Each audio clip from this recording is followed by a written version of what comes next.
So think about this with that last one I just said. Prior planning is what prevents piss poor performance. Okay, so in a power outage, okay, yeah, you go a few hours. Luckily, the power out was only like 2.5. Any longer than that, we would have had to pull everything out of the coolers, everything out of the freezers, and get them back in the main freezers. But with no lights, how are we supposed to do that? Because the emergency lighting in that store sucked. You had like the ends in the middle aisle. That was it.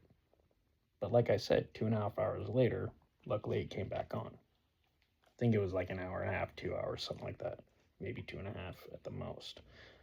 But that was during a giant windstorm. But like I said, no ASD, no store director, nobody answered their phones. The only one that did was grocery manager.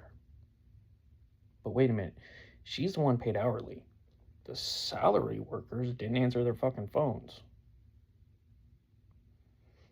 But like I said, luckily everything came back on. We were able to get our load through and everything was taken care of. But at the same time, were we trained in what to happen in an emergency situation like that? And you got people there with like 17, 20 plus years of seniority, and they were like, I don't know what to do. Here, let's try and get a hold of this person. Let's try and get a hold of this person. Okay, cool. We couldn't. All right, let's get a hold. Anybody got the grocery manager's number? All right, go ahead and call her. Let her know what's going on. Try and find the emergency kit. Couldn't find it anywhere. Found out it was locked in the main office. Why? Nobody had access to it. So,